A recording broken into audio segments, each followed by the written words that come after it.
तो hello everyone, कैसे हो आप सभी लोग। आशा करता हूँ सभी ठीक होगे। दोस्तों, मेरा नाम है Sumit Thakur and I am your English educator. और आज है डे नंबर 15 डेज प्लेज का। और आज ये प्लेज कंप्लीट हो जाएगा और इसके साथ साथ आपका सिलेबस भी कंप्लीट हो जाएगा। कई सारे बच्चे कह रहे हैं सर प्लेज के बाद क्या करेंगे, तो डोंट वरी। हम मेरा दोपहर का जो टाइम होगा उसके अंदर हम मॉक टेस्ट करेंगे, मतलब हम प्रैक्टिस करेंगे क्वेश्चंस की। और ज़्यादा से ज़्यादा प्रैक्टिस के थ्रू हम लोग इंश्योर करेंगे मैक्सिमम मार्क्स इंग्लिश के अंदर। ठीक है, तो आज डे नंबर 15 के अंदर एक टॉपिक रह गया है जो मैंने अभी तक नहीं छेड़ा है। उस टॉपिक को भी मैं करा देता हूँ एंड दैट इज मॉडल्स। आज मैं मॉडल्स कराने वाला हूँ। कई सारे बच्चे इसे मॉडल्स कहते हैं बट मॉडल्स नहीं होता, ये मॉडल्स होता है। मॉडल्स को और क्या कहा जाता है दोस्तों, मॉडल्स को ऑक्सिलरी वर्ब्स कहा जाता है। अच्छा, जो बच्चे नए हैं, जो पहली बार वीडियो को देख रहे होंगे, दोस्तों डे नंबर 1 से सारी की सारी वीडियोस देखना, तब जाके आपका पूरा सिलेबस कंप्लीट होगा। अगर आप सारी देख लोगे तो इससे क्या होगा, आपका पूरा सिलेबस कंप्लीट होगा और साथ के साथ आप एक्सरसाइजेस के थ्रू अपनी प्रैक्टिस भी कर पाओगे और आपके मैक्सिमम मार्क्स आप स्कोर कर पाओगे। तो मेक श्योर कोई भी चीज़ आप लोगों को छोड़नी नहीं है, सारी की सारी चीज़ें आपको करनी है। ठीक है, और फिर इसके अलावा जो मॉक टेस्ट होंगे, जो वोकेबलरी वाला पार्ट प्रिपेयर करने के लिए मैंने क्विज डाली हैं कम्युनिटी पोस्ट पे, मैं कंटिन्यूअसली डाल रहा हूँ, उसके अंदर भी पार्टिसिपेट करते रहो ताकि तुम्हारा वोकेबलरी का भी पूरा सेक्शन कंप्लीट हो जाए। ठीक है, तो ऑक्सिलरी वर्ब्स कहते हैं, तो जैसे हमारा सेंटेंस का रूल होता है subject plus helping verb plus object, तो इसमें जो ये हेल्पिंग वर्ब होती है इसी को ऑक्सिलरी वर्ब भी कहा जाता है। हेल्पिंग वर्ब को ही क्या कहा जाता है, ऑक्सिलरी वर्ब कहा जाता है। तो मॉडल्स क्या होते हैं, यहाँ पे यूज किए जाते हैं।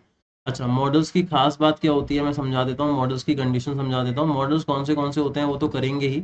अगर कोई एक मॉडल लगा है तो मॉडल के साथ हमेशा वर्ब की फर्स्ट फॉर्म आती है। अगर मुझे मॉडल का पैसिव वॉइस लेके जाना है तो मॉडल के साथ बी लगा देते हैं और थर्ड फॉर्म लग जाती है।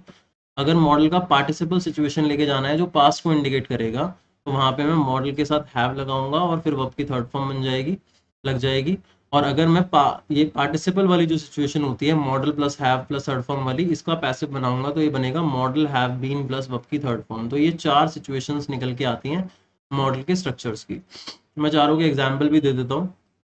जैसे पहला वाला मैंने बोला, he can lift this weight, ये इस वेट को बंदा लिफ्ट कर सकता है। ठीक है, अब modal be third form passive है तो इस ऑब्जेक्ट को आगे ले आओ, क्या बनेगा, दिस वेट।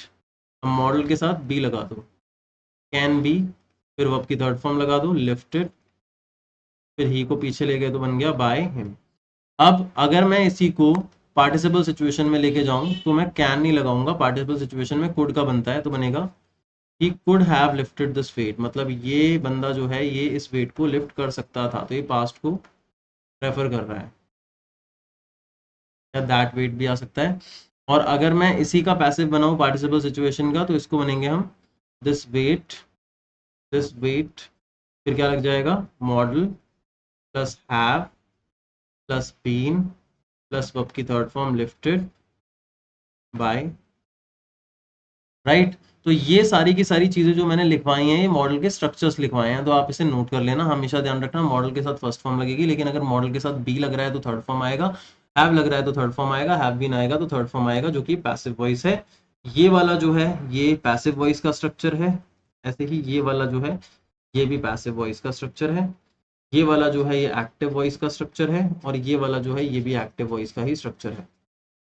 ठीक है, अब बात आती है कि हमारे मॉडल्स होते कौन से हैं। ठीक है, तो कई सारे होते हैं। ठीक है, जैसे कि कैन है, फिर इसी का पास्ट कुड है, जैसे कि विल है, शैल है। ये फ्यूचर में यूज होते हैं विल शैल, लेकिन एक्चुअली मॉडल ही होता है। इसका पास्ट वुड हो गया, जैसे कि शुड है, जैसे कि मस्ट है, जैसे कि ऑट टू है, जैसे कि यूज टू है, जैसे कि नीड नॉट है। इसके अलावा हमारे पास मे है, देन हमारे पास माइट है। तो ये हमारे मेन मॉडल्स हैं जिसके बेसिस पे ज़्यादातर क्वेश्चंस बनते हैं। ठीक है, अब मैंने इनकी पार्टिसिपल सिचुएशन नहीं ली है। अगर मैं पार्टिसिपल सिचुएशन ले लूँ तो ये सारे भी बन जाएंगे, जैसे शुड हैव प्लस V3 आ जाता है, ऐसे he might have plus V3 आ जाता है, ऐसे ही कुड हैव प्लस V3 आ जाता है, ऐसे ही मस्ट हैव V3 आ जाता है। ये सारे पास्ट को इंडिकेट कर देते हैं, है ना। तो ये पार्टिसिपल सिचुएशंस है, ये मैं अलग से नहीं ले रहा, मेन ये वाले हम लेके चल रहे हैं। ठीक है, क्लियर। अब इसमें कई सारे रिलेटेड हैं एक दूसरे से, जैसे अगर मैं बात करूं कैन कुड की, तो कैन कुड, कैन प्रेजेंट में आता है, कुड पास्ट में आता है। ऐसे ही विल शेल प्रेजेंट में यूज किया जाता है फ्यूचर को इंडिकेट करने के लिए, वुड का यूज पास्ट में किया जाता है फ्यूचर को इंडिकेट करने के लिए। तो पास्ट में फ्यूचर कैसे इंडिकेट होगा ये मैं तुम लोगों को समझाऊंगा। शुड, मस्ट और टू, इन तीनों का इस्तेमाल एक तरीके से सजेशन के लिए ही होता है। हालांकि शुड का इस्तेमाल सजेशन के लिए होता है, मस्ट का एक कंपल्शन के लिए होता है, और टू का एक मोरल ड्यूटी के लिए होता है, बट तीनों सजेस्टिव सेंस में यूज होते हैं जब हम किसी को किसी चीज़ के लिए सजेस्ट करते हैं। यूज टू का इस्तेमाल पास्ट हैबिट के लिए होता है। नीड नॉट का इस्तेमाल नेसेसिटी के लिए होता है, मतलब कोई चीज़ ज़रूरी नहीं है इसके लिए। मे और माइट का इस्तेमाल पॉसिबिलिटी के लिए होता है, मतलब किसी चीज़ की संभावना है इसके लिए। हालांकि मे का इस्तेमाल प्रेजेंट के अंदर होता है और माइट का इस्तेमाल पास्ट के अंदर होता है। लेकिन इसमें से कई सारे ऐसे भी मॉडल्स हैं जिनका इस्तेमाल पास्ट में मैंने लिखा है बट प्रेजेंट में भी हो सकता है, जैसे कुड है, कुड का इस्तेमाल पोलाइट रिक्वेस्ट के लिए प्रेजेंट में भी किया जा सकता है। ऐसे ही वुड मैंने पास्ट में लिखा है, बट वुड का इस्तेमाल हम सपोजिशन के लिए भी करते हैं, और साथ में वुड का इस्तेमाल अगेन पोलाइट रिक्वेस्ट के लिए भी किया जा सकता है। ऐसे ही अगर मैं बात करता हूँ माइट की, तो माइट का इस्तेमाल प्रेजेंट में डाउटफुल पॉसिबिलिटी के लिए भी हो सकता है। तो मैं इसको बहुत डीपर लेवल पे लेके नहीं जा रहा हूँ, मैं आपको इस तरीके से समझा रहा हूँ कि अगर एग्जाम में आपका क्वेश्चन आएगा तो आपको उसे किस तरीके से अटेम्प्ट करना है, ठीक है। तो सबसे पहले तो आपको इसकी पोजिशनिंग का पता होना चाहिए। तो पोजिशनिंग आपको समझ में आ गई, मैंने सेंटेंस स्ट्रक्चर समझा दिया है कि सब्जेक्ट आया, फिर हेल्पिंग वर्ब, तो हेल्पिंग वर्ब वाली जो प्लेस है वही ऑक्सिलरी वर्ब की प्लेस है, तो इसी प्लेस पे हमारे ये वर्ड्स आएंगे, can, could, will, shall, would, should, must, ought to, ये इसी जगह पे आएंगे, राइट। समझ में आ गई बात।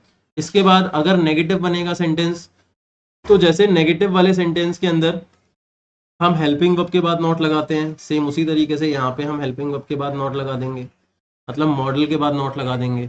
जैसे इंटरोगेटिव सेंटेंस में हम हेल्पिंग वर्ब को आगे ले आते हैं, ऐसे ही हम मॉडल को आगे लेके आ जाएंगे। समझ में आ गई बात, सभी को क्लियर है। अब इसके बाद अगर एक एक करके बात करें तो मैं यहाँ पे लिख देता हूँ, ठीक है, नोट कर लेना। जैसे कैन है, तो कैन का इस्तेमाल एबिलिटी के लिए होता है, किसके लिए, एबिलिटी के लिए, पावर के लिए, इनफैक्ट परमिशन के लिए भी इसका इस्तेमाल हो सकता है, ठीक है। जैसे मैं ये काम कर सकता हूँ, मेरे में पावर है, I can teach English, I can make you understand, है ना। उसी जगह अगर मैं कुड की बात करूँ तो ये पोलाइट रिक्वेस्ट के लिए भी होता है, जैसे could you please help me, could you please help me with this question, ठीक है। या कुड का इस्तेमाल पास्ट एबिलिटी के लिए भी होता है, पास्ट एबिलिटी की बात करते हैं हम, जैसे मैंने बोला he could help me but he didn't, वो मेरी हेल्प कर सकता था बट उसने मेरी हेल्प नहीं करी, है ना, उसकी एबिलिटी मैं पास्ट में शो कर रहा हूँ। विल शेल फ्यूचर को इंडिकेट करने के लिए यूज होता है, और विल शेल का इस्तेमाल श्योरिटी के लिए भी होता है कि कोई काम होना ही है, जैसे मैंने बोला I will start mock test, या आई शेल भी, आई शेल का इस्तेमाल आई और वी के साथ करते हैं, तो ट्रेडिशनल इंग्लिश में शेल का इस्तेमाल आई वी के साथ होता है, तो वहां कर सकते हैं I shall teach, I shall conduct mock test, तो ये श्योरिटी है, मैं करूंगा ही करूंगा, है ना। तो आई कैन मतलब I am not sure but yes मैं कर सकता हूँ, मेरे में एबिलिटी है बट मैं करूंगा ही, तो वहां पे मैं आई विल या शेल का इस्तेमाल करूंगा। मॉडर्न इंग्लिश में मैं आई के साथ विल भी लगा सकता हूँ। अब ये वुड जो है ये पास्ट फ्यूचर में, फ्यूचर को पास्ट में इंडिकेट करता है। जैसे मैं बोलूँ कि कल मैंने कहा था कि मैं तुमसे मिलूंगा, yesterday I had said I will meet you नहीं आएगा, अब यहाँ आई वुड मीट यू आएगा, क्योंकि जब मैं पास्ट में विल को यूज करूंगा तो वहां वुड आता है। ऐसे ही अगर मैं एक सेकंड कंडीशनल की बात करूं, मैंने कंडीशनल वाला रूल आप लोगों को कराया था, आपको याद होगा, उसमें बताया था कि सेकंड कंडीशनल वो कंडीशनल होता है जहां हम इमेजिनरी सिचुएशन की बात करते हैं, वहां वुड का यूज करते हैं। जैसे मैंने बोला अगर मैं एक पक्षी होता तो if I were a bird then I would fly, तो मैं उड़ता। तो यहाँ एक रिजल्ट वाला जो पार्ट है दूसरे वाला सेंटेंस, उसमें सपोजिशन इमेजिनरी सिचुएशन के अंदर रिजल्ट को इंडिकेट करने के लिए मैं वुड का इस्तेमाल कर रहा हूँ। ऐसे ही पोलाइट रिक्वेस्ट के लिए भी वुड का इस्तेमाल हो सकता है। शुड किसी पर्सनल सजेशन के लिए हो सकता है, जैसे you should eat healthy food because you are a patient. Must का इस्तेमाल नेसेसिटी के लिए हो सकता है, जैसे you are ill you must eat healthy food, ये सजेशन भी है लेकिन कंपल्शन भी दिखा रहा हूँ मैं उस सिचुएशन का। शुड एक पर्सनल सजेशन हो गई। ऑट टू मोरल ड्यूटी के लिए हो जाता है, नैतिक कर्तव्य के लिए, जैसे we ought to pay tax, we ought to respect elders, we ought to help you know the needy people, तो ये मोरल ड्यूटी है जहां हम अपने पर्सनल बेनिफिट की बात नहीं करते, ठीक है। यूज टू पास्ट हैबिट के लिए होता है, जैसे I use to play cricket when I was a child, I use to go to park when I was a child. Need not जब किसी चीज की नेसेसिटी नहीं है। अच्छा एक चीज ध्यान रखना, ये नीड वर्ब भी है मॉडल भी है, दोनों चीजें हैं। तो नॉट नीड के बाद लग रहा है, अब ऐसा नहीं है कि जैसे हम हेल्पिंग वर्ब के बाद नॉट लगाते हैं फिर हेल्पिंग वर्ब के बाद नॉट लगा के फिर वर्ब आता है तो अलग से आप नीड नॉट में वर्ब लगाओगे। यहाँ रूल ये होता है subject plus need not plus directly object आ जाता है, जैसे I need not your help, ये डायरेक्टली बन जाएगा, समझ आई बात। ऐसे ही मे पॉसिबिलिटी के लिए होता है, जैसे इट मे रेन टुडे, आज बारिश हो सकती है। अगर डाउटफुल पॉसिबिलिटी है कि मतलब बहुत कम संभावना है, तो इट माइट रेन टुडे। ऐसे ही माइट पास पॉसिबिलिटी को दिखाने के लिए भी हो सकता है, यस्टरडे इट माइट रेन। समझ में आ गई बात। अब मे जो है वो फॉर्मल परमिशन के लिए भी होता है, may I ask you a question, तो फॉर्मली अगर मैं किसी से परमिशन ले रहा हूँ तो वहां पे भी मे का इस्तेमाल कर सकता हूँ। तो ये सारे के सारे दोस्तों कॉन्सेप्ट्स हैं, इन सारे कॉन्सेप्ट्स को लिख लेना। इसकी एक्सरसाइज जो है वो मैं आप लोगों को अलग से प्रोवाइड करूंगा, जिसके थ्रू आपका काम हो जाएगा।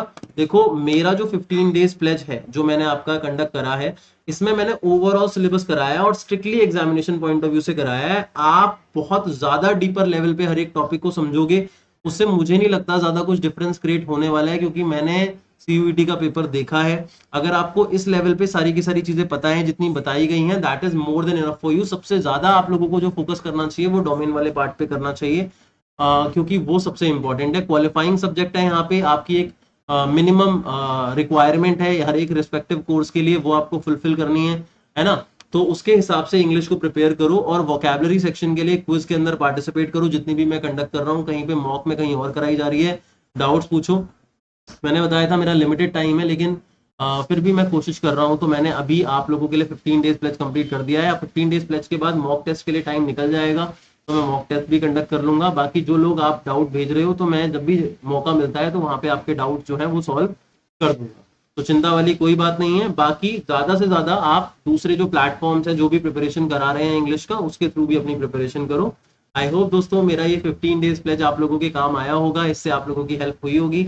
अगर आप लोगों की हेल्प हुई है, आप लोगों को 15 डेज प्लेज अच्छा लगा है, तो मेरे को जरूर बताएं, ठीक है। और टेलीग्राम ग्रुप को ज्वाइन कर लें अगर अभी तक आपने टेलीग्राम ग्रुप ज्वाइन नहीं करा है तो। इसी तरीके से मैं अपने चैनल पे आप लोगों की हेल्प करते रहूंगा। तो मॉक टेस्ट स्टार्ट करेंगे कल से। Thank you so much for watching this video. मिलते हैं एक और नए सेशन में, तब तक के लिए bye bye, take care, thank you so much for being here, lots of love and support. Jai Hind, जय भारत।